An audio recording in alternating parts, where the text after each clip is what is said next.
নমস্কাৰ বন্ধুসকল, মই আপোনালোকক আজি কেনেদৰে আমাৰ অসমীয়া বাপুতি সাহোন বিহুত বজোৱা পেঁপাটো বজায় আৰু ইয়াত কি কি আছে তাক দেখাবলৈ চেষ্টা কৰিছোঁ। আপোনালোকে চাগে ইয়াৰ দ্বাৰা অলপ হ'লেও উপকৃত হ'ব বুলি মই আশা কৰিছোঁ। এইটো আমাৰ অসমীয়া পেঁপা, এইটো হ'ল মহৰ শিং। ইয়াক উতলাই চফা কৰি গৰম পানীত উতলাই চফা কৰি চিচাইদি ঘঁহি ঘঁহি ডিজাইন দি বনোৱা হয়। ইয়াৰ লগত এইটো চুপহি বুলি কোৱা হয় আৰু এডাল নল বুলি কোৱা হয়। এইটো খুলিব পাৰি, মই আপোনাক দেখুৱাইছোঁ। এইটো খুলি দিলোঁ, এডাল নল। ইয়াত 4টা ফুটা থাকে, এনেদৰে 1, 2, 3, 4টা ফুটা থাকে। বজালে মানে ফুটাবিলাকত আঙুলি বুলাই আমি সুৰ উলিয়াওঁ। আৰু এইটো চুপহি, ইয়াৰ ভিতৰত ইকৰাটো থাকে। এই ইকৰাটো থাকে আপোনালোকৰ। ইকৰা কেনেধৰণৰ থাকে মই আপোনাক দেখাই দিছোঁ।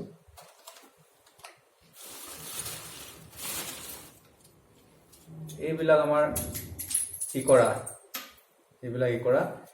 এইবিলাক আমি ইকৰা গছৰ পৰা কাটি আনি ইয়াক শুকাবলৈ দিয়া হয়।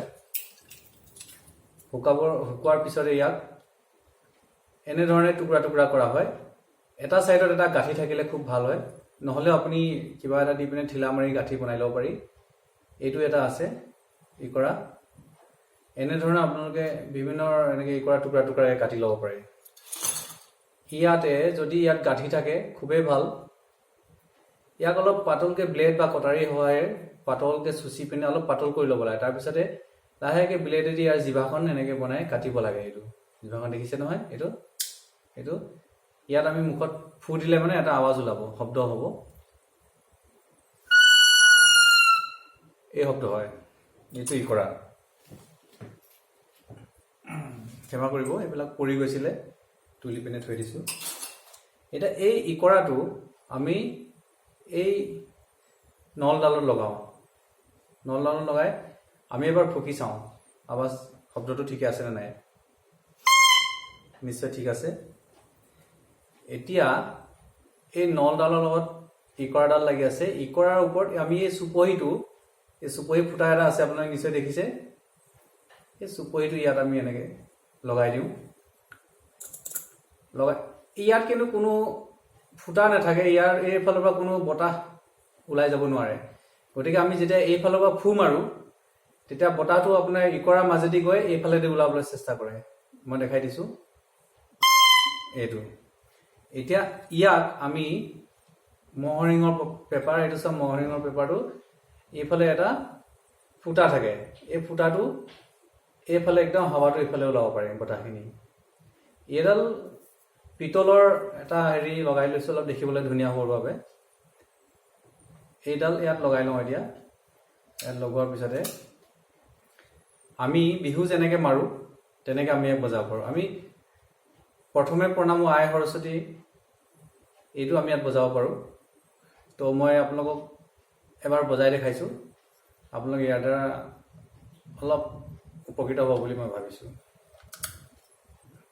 শুনিব, কেনেকুৱা লাগিছে ক'ব।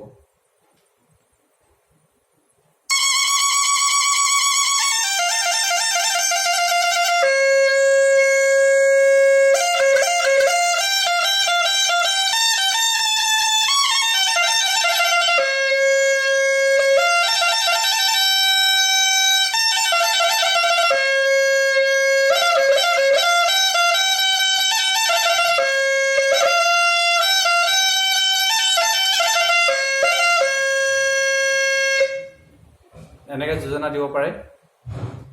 ইয়াৰ পিছতে বাকীখিনি বেলেগ ধৰণে আগবঢ়াই দিব পাৰে। সেইটো হ'ল এনেকৈ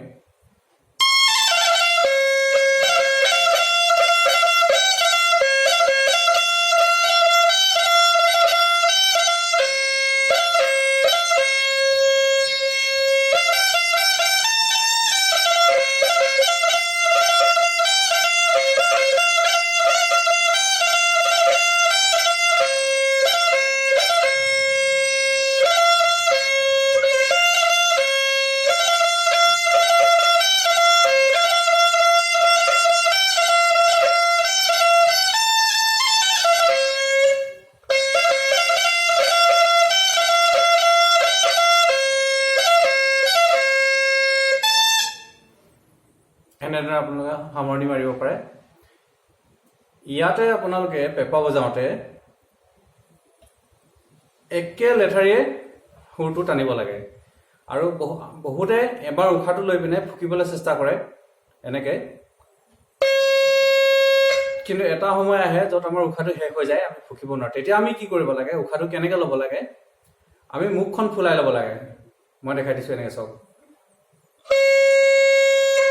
মুখখন ফুলাওঁতে আমি ডিঙিটো বন্ধ কৰি ৰাখিব লাগে, এইটো বন্ধ কৰি ৰাখিব লাগে। বন্ধ কৰি ৰাখোঁতে মুখখনত যিখিনি হাৱা থাকে সেইখিনি মুখখন চেপাই দিব লাগে।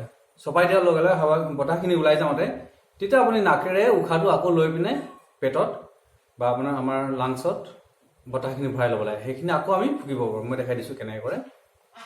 ছাপ'জ মুখখন প্ৰথমতে ফুলাই লৈছোঁ,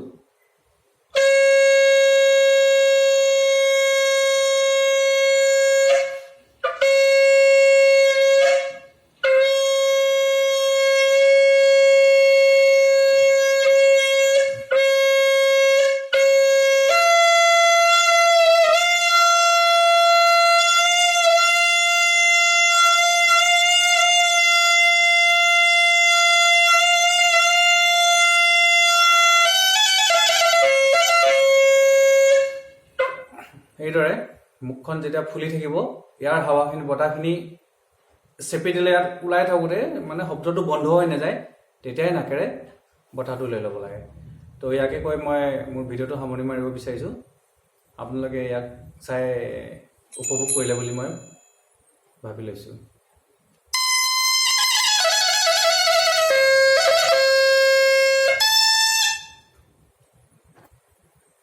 ধন্যবাদ।